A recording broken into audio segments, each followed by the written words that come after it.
अतीक अहमद ने बद्दुआएं बटोरकर खड़ा किया था काला साम्राज्य। कौड़ियों में कब्जाई थी करोड़ों की जमीनें। अब खुल रही है सच्चाई।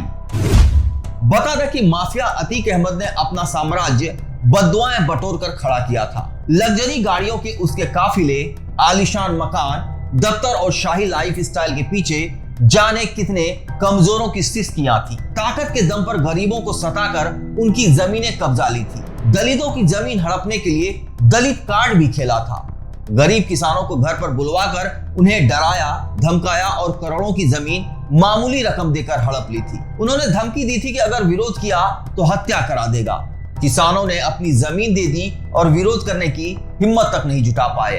अतीक के जाने के बाद अब इन अत्याचारों की कहानी परत दर परत खुल रही है। ऐसे ही दहशत में जान गंवाने वाले एक किसान के बेटे और अन्य ने शपथ पत्र देकर यह खुलासा किया है। पुलिस ने माफिया अतीक अहमद की कई बेनामी संपत्तियों का पता लगाया है।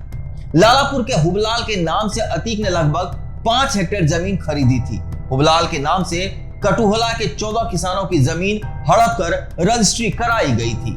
हुबलाल के नाम जमीन बेचने वाले किसानों ने अब अतीक के उत्पीड़न को बयां किया है। पीड़ित श्याम बाबू और महादेव के बेटे जितेंद्र ने शपथ पत्र देकर बड़ा खुलासा किया है। पुलिस को श्याम बाबू ने बताया कि अतीक ने वर्षों पहले उसे घर पर बुलाया था। उसके साथ अन्य किसान भी पहुंच गए थे। महज 4 लाख रुपए कैश देकर उनकी जमीन की रजिस्ट्री करा ली थी। दलितों की जमीन हड़पने के लिए उसने दलित हुबलाल का इस्तेमाल किया था।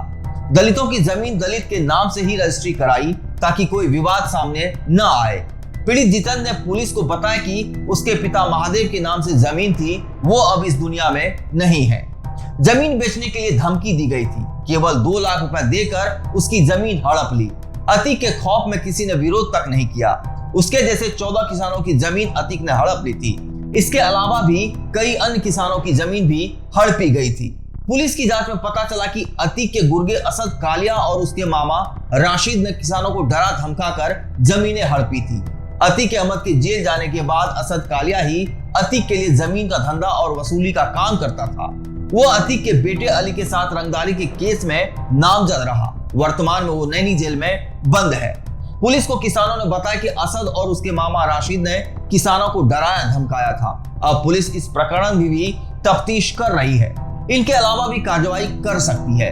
गैंगस्टर एक्ट के तहत कार्रवाई करने के लिए अवैध संपत्तियों का पता लगा रही है।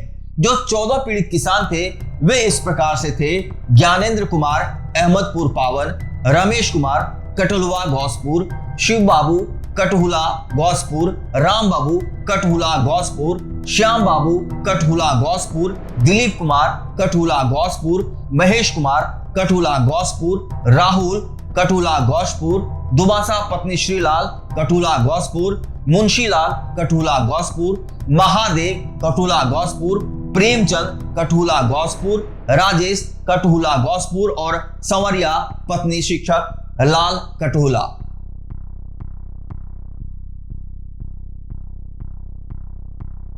इस चैनल को देखने के लिए लाइक करें, सब्सक्राइब करें और बेल आइकन दबाना ना भूलें।